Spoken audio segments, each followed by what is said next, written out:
Si el pueblo argentino pudiera, que creo que lo va a ser un lento y trabajoso andar en el tiempo, va a ir creciendo en niveles de conciencia,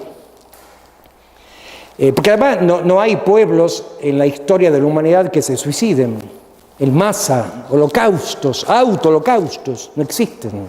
En algún momento vamos a empezar, obviamente que me incluyo, a crecer en niveles de conciencia. Y aún con esta constitución que tenemos, constitución obviamente hecha a medida de este 10% que nos roba, que nos aniquila, que nos saquea, que nos asesina, desde Rivadavia hasta acá. A tal punto que es una copia de lo que hicieron ellos. Alberdi lo que hizo es copiar la constitución yanqui. Y Vélez Sarsfield el Código Civil. Pero aún con esta constitución, con este Código Penal y con este Código Civil, aún así, se puede llegar a determinar que los verdaderos ladrones no son los chicos o grandes, hombres o mujeres, que salen a buscar dinero para pagarse el alcohol y la droga que no tienen, o a pagarse la comida que no tienen. Yo no creo que haya ninguno, ni siquiera los tipos que están destruidos por la droga y el alcohol, tienen un cachito de lucidez y saben que en tal acción pueden morir. ¿Se entiende? O sea, ni siquiera en esas instancias.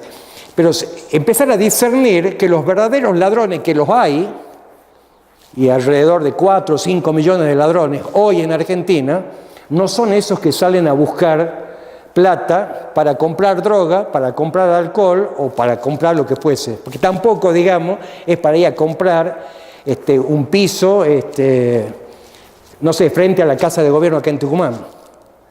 Con lo que le pueden sacar un carnicero, a lo sumo, ¿a qué pueden llegar? A comprar más paco, a comprar más cajitas de vino, a comprar, no sé, y a tontarse hasta que se termine, y mañana veremos, y veremos, y veremos, y veremos.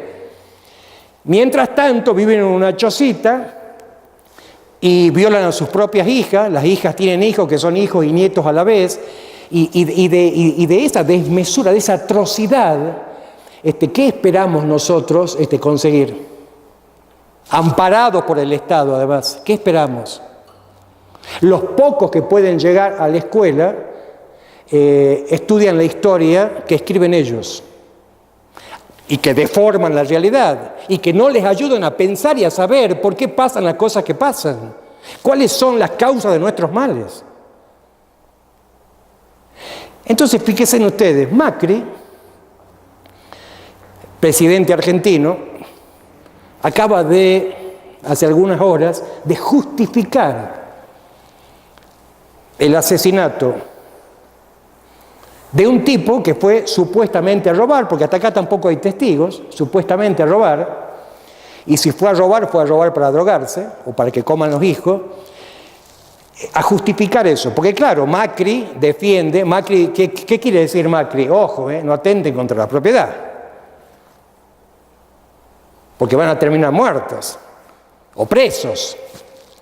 Lo que el tipo hizo al defender su propiedad es correcto, y lo dice el presidente de la República. Nosotros sabemos quién es Macri, pero ¿y el 52% que lo votó? Entre ellos un 30% de marginales, de personas que viven en las villas, por tipos como Macri y no lo saben y lo votan. Entonces, bueno, hay que empezar a decirlo. Y esto es parte del trabajo que hay que hacer para generar altos niveles de conciencia. Macri es uno de los ladrones, de los más grandes ladrones. Le voy a poner, digamos, sirve, digamos, que compartamos información, pero en especial para los que ven estas charlas que no son de este país y por ahí creen que Macri, digamos, vino de Venus. La fortuna de Macri como la de Benito Rogio, como la Fortabat, como Noble y su coequiper en Clarín, Magneto, como Pagani de Córdoba. Claro, bueno, como tantos, digamos, estamos nombrando los emblemáticos, digamos, los Echeverri, o sea, Sociedad Rural, Violcati, ellos acumulan los excepcionales niveles de riqueza que poseen, robándole al Estado y robándonos a nosotros. En el caso de Macri, por ejemplo, ¿cómo lo hizo? Porque además tiene 214 causas judiciales abiertas, ni siquiera eso pudo parar con semejante poder, están abiertas. No va a ir preso nunca, salvo que uno de ustedes sea presidente y haga las cosas bien. Eso va a significar que el pueblo creció en niveles de conciencia, va a ir preso. Pero por ahora le auguro muchos años de solfa,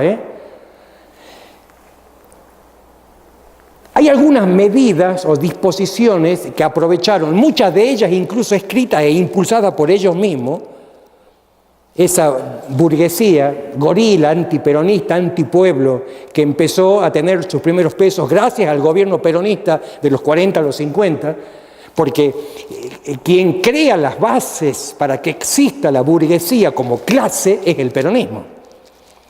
De ahí salen los traidores como Fangio, claro, es, digamos, de los deportistas argentinos, uno de los nombrados constantemente. Ese es uno que se aprovechó del peronismo para después destruirlo al peronismo, intentar destruirlo y robarle al Estado, uno de los tantos.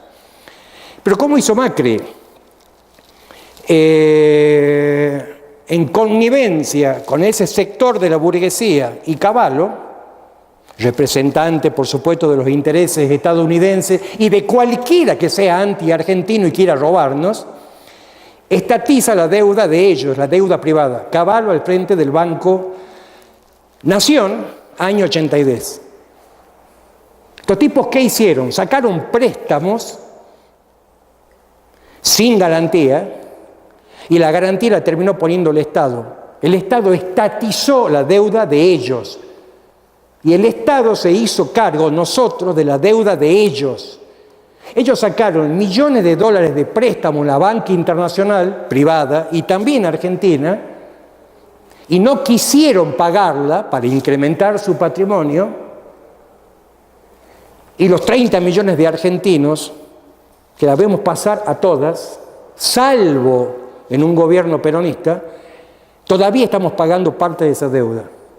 Se calcula en más de 50.000 millones de dólares la deuda de ellos que Cavallo estatizó en el año 82. Me refiero a Rogio, Pagani, Roca, Bulgeroni, la Fortabat. Pero no solo eso, ellos hicieron fabulosos negocios con los militares a cargo del Estado Nacional, a cargo de nuestras riquezas, con lo que incrementaron aún por millonésima potencia esa riqueza que empezaron fraudulentamente a cosechar. En el caso de Macri, por ejemplo, ¿cómo? Con Manliva. Comienza a funcionar en el año 78. Manliva quiere decir más limpia Buenos Aires. Es una empresa de recolección de residuos de Macri. Entonces el gobierno de los genocidas le da la concesión a Macri del servicio de recolección de residuos de la ciudad de Buenos Aires. Hasta acá, bueno, es una empresa, digamos, que ganó una licitación, o bueno, no hubo licitación, fue adjudicación directa, y si la hubo fue trucha, pero digamos, cobra por un servicio que hace, ¿no? ¿Dónde está la trampa? De todos ellos, ¿cómo hicieron? Primero que ganaron, por supuesto, con el servicio, un servicio que lo tenía que hacer la propia ciudad con sus camiones y sus empleados, lo da al sector privado. Pero aún así, esa empresa que debió haber cobrado por ese servicio, supongamos 100 pesos mensuales, cobraba 4.000. ¿Quién controlaba? ¿Quién se oponía? Nadie. Nadie lo hizo nunca. Pero ese no fue parte del fabuloso negocio. ¿Saben cuál fue?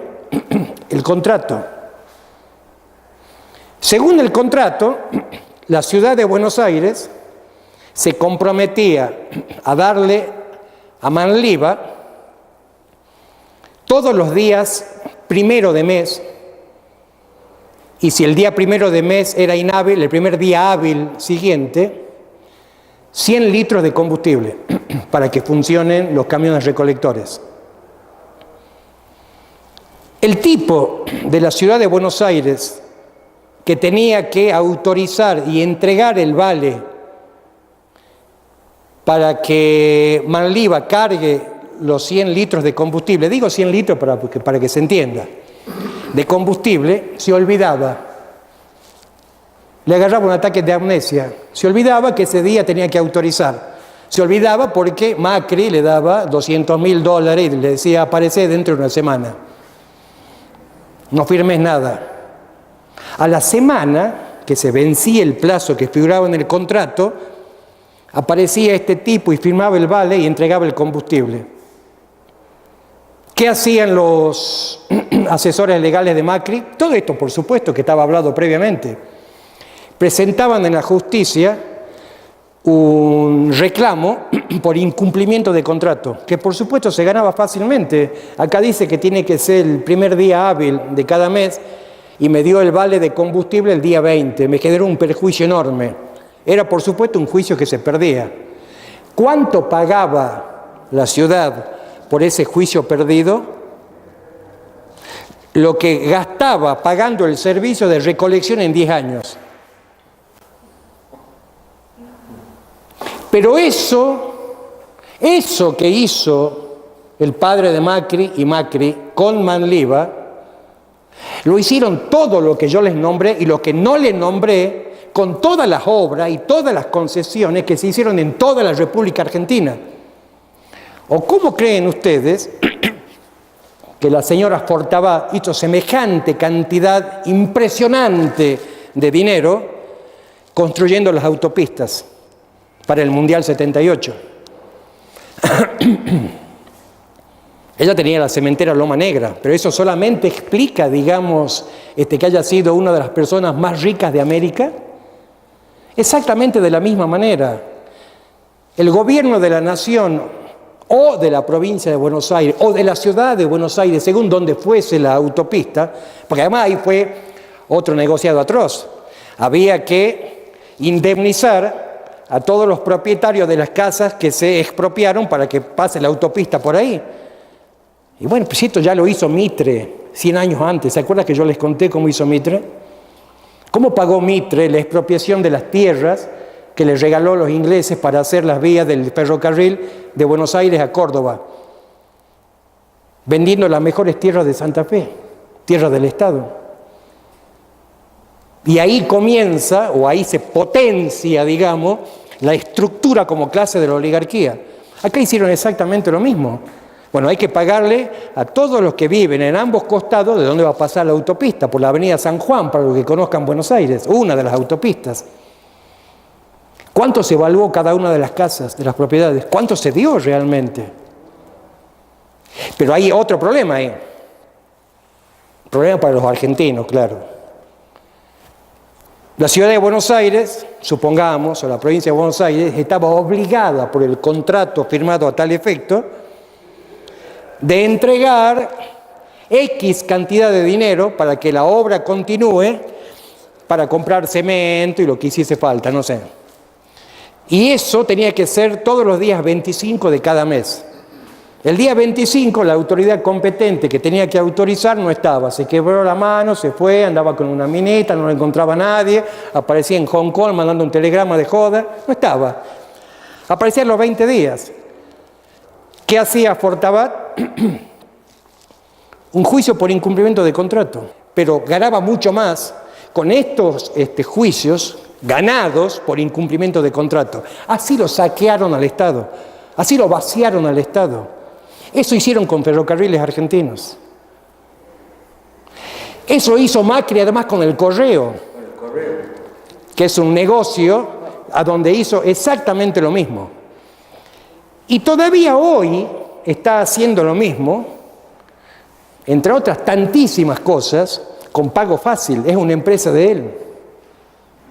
Mientras estuvo a cargo del Ejecutivo de la Ciudad de Buenos Aires, que estuvo 8 años, firmó un contrato entre el Banco de la Ciudad, que es uno de los más grandes de todo el país, y la empresa Pago Fácil, que es de él, como contratista, para que se encargue del cobro de impuestos en toda la Ciudad de Buenos Aires, a donde hay 5 millones de contribuyentes, sin concesión, sin licitación, perdón.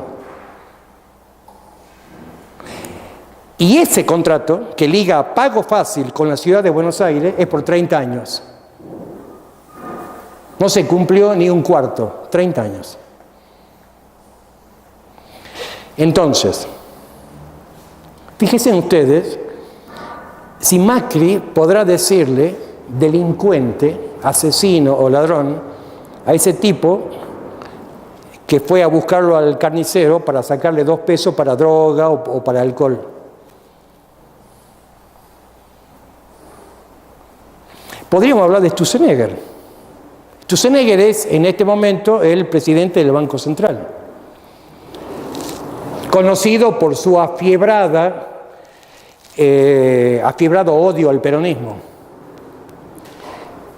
odio a lo popular y odio a lo nacional. Sin embargo, son tipos que en los actos públicos cantan el himno, ¿no? Odio a lo popular, odio a lo nacional. Sturzenegger lo nombro porque también salió a decir que hay que terminar con el vandalismo, que la pobre gente, que los que trabajan están a merced de los asesinos, de los delincuentes, los negros delincuentes. Este que habla de los negros delincuentes, de los asesinos, de los ladrones, es el responsable y está procesado por eso, procesado. A pesar, lo procesa un juez, una cámara lo desprocesa. Es tan evidente, no se puede tapar, que un fiscal apeló ese sobreseimiento y nuevamente la Corte dictaminó que se siga adelante con el procesamiento. Procesado por el megacanje. ¿Saben qué fue el megacanje? Año 2001, era presidente de la Rúa, que no puede ser presidente del Club de Bochas de Nueva Esperanza. Bueno, presidente de los argentinos. Porque este problema de la lumpenización de la conciencia colectiva, este problema del anestesiamiento, este problema de la disociación de lo nacional y popular, de la fragmentación, no comenzó ayer con Macri. Claro. ¿Quién era el ministro de Economía de la Rúa en ese tramo, digamos? Cavallo, ¿no? Total, digamos, ¿qué problema hay? Cavallo. O sea, no lo conoce nadie, iba pasando, lo llamaron. Pero además, lo terrible de todo esto es que quien lo propone como ministro de Economía, Chacho Álvarez, que era el supuesto progresista, era el supuesto peronista de esa pata de la alianza. Chacho Álvarez, él lo propuso a Cavallo. Y de la Rúa, como además también de la embajada yanqui por teléfono se lo pedían, lo nombró. Había vencimientos de bono de la deuda externa, 2001. Se vencían 20.000 millones de dólares de deuda externa. ¿Había que pagarlo o había que negociar?